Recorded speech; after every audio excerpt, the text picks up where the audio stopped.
Cześć! Siemanko! Na pewno każdy z was kojarzy tego gościa. Oczywiście jest to Albert Einstein. Czyli jeden z najsłynniejszych fizyków naszych czasów. Twórca szczególnej i ogólnej teorii względności. Współtwórca kwantowo-korpuskularnej teorii światła. Który zdobył również Nagrodę Nobla za wyjaśnienie efektu fotoelektrycznego. A w dzisiejszym odcinku opowiemy wam o niezwykłych, Mógł zostać prezydentem. przerażających Wykradziono jego mózg. i dziwnych. Nie pamiętał o urodzinach.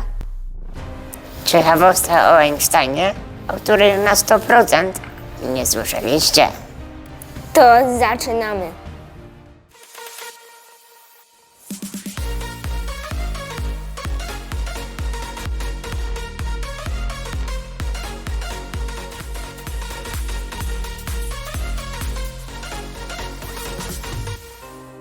Na początku odcinka przeniesiemy się do Gwiezdnych Wojen, ponieważ to właśnie wygląd Mistrza Jody był inspirowany wyglądem Alberta Einsteina.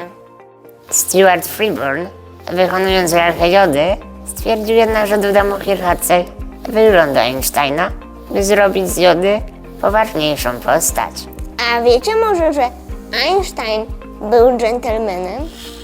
W papierach rozwodowych dopisał, że zwiększy on fundusz alimentacyjny i ogólnie zabezpieczenie finansowe dla swojej byłej żony, jak dostanie Nagrodę Nobla. I tak też się stało. Całą kwotę przekazał Millewi Marić, a ona kupiła sobie za to 3 nieruchomości w Zurychu i jeszcze jej zostało. Adaś, wiesz może, że Einstein mógł zostać prezydentem? Wow, co ty mówisz? A jakiego kraju? A wy widzowie wiecie? Jeżeli nie, to zgadujcie w komentarzach. Ale wracając, kiedy pierwszy prezydent Izraela zmarł, to zaproponowano Einsteinowi pełnienie tej funkcji. Pewnie ludzie sobie pomyśleli, skoro gościu tak dużo zrobił dla fizyki, to pewnie jeszcze więcej może zrobić dla polityki. Ale Albert odmówił, twierdząc, że nie ma naturalnych zdolności przywódczych. Kolejną ciekawostką jest to, że... Chwila. Adaś, podgłośnij to radio. Już się robi, Patryk. Albert Einstein był zdziwiony listem gończym przez Niemców. Co więcej, wyznaczali oni nawet za jego głowę nagrodę w wysokości $5000. Na trójgłowego Cerbera. Wiedzieliście o tym? Zagrożenie było realne, ponieważ przy jego posiadłości w Belii wystawiono całodobową straż. Natomiast w oficjalnym zbiorze w rogu III Rzeszy pod zdjęciem Einsteina widniał napis: jeszcze nie zawisł. Zastanawialiście się może kiedyś, czy nasz tytułowy bohater tego odcinka był szpiegiem? Otóż FBI podejrzewało go o szpiegostwo. Przez 2 dekady agenci FBI podsłuchiwali jego telefony, sprawdzali pocztę, a nawet grzebali w jego śmieciach. Zapytacie się, ale jakie oni mieli podstawy, żeby go podsłuchiwać? Z niektórych tez i wypowiedzi Einsteina wynikało, że hołdował on socjalizmowi. Dlatego też był na celowniku agentów FBI. Którzy usilnie starali się udowodnić jego powiązania z Rosjanami, ale nic konkretnego nie znaleźli.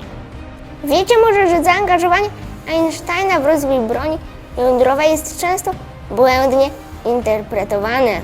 Niektórzy twierdzą, że pomógł on stworzyć bombę atomową. Ale w rzeczywistości napisał on tylko list do prezydenta USA, czyli do Roosevelta, który miał go zachęcić do rozpoczęcia pracy nad taką bronią. I tak doprowadziło to do powstania projektu Manhattan. Który ostatecznie był odpowiedzialny za bombę. Chociaż Einstein był oddanym pacyfistą i rzecznikiem do spraw broni nuklearnej, był przekonany, że Ameryka potrzebuje bomby atomowej przed nazistami. A teraz czas na najstraszniejszy fakt. o Einsteinie. Pewnie się zapytacie, ale Adaś, co to jest? Już wam śpieszę z odpowiedzią. Einstein mógł przedłużyć swoje życie. Ale niestety odmówił operacji, ponieważ uznał, że sztuczne odwlekanie śmierci nie jest w porządku. I tak umarł w 1955 roku, mając 76 lat. Tak czy inaczej, osoba przeprowadzająca sekcję jego zwłok, czyli Thomas Harvey, potajemnie ukradł jego mózg bez zgody rodziny. Harvey szybko stracił pracę i uciekł z mózgiem do innego stanu, a dokładniej do Kansas. Tam zaprzyjaźnił się z Williamem Burroughsem, po czym postanowił wrócić do Princeton w New Jersey. Następnie w 1997 roku zabrał mózg do Kalifornii, aby wręczyć go wnuczce Einsteina, lecz ta odmówiła przyjęcia relikwii. Ostatecznie mózg znalazł swoje miejsce w laboratorium w Princeton. A dokładniej w miejscu, w którym został wyjęty po raz pierwszy.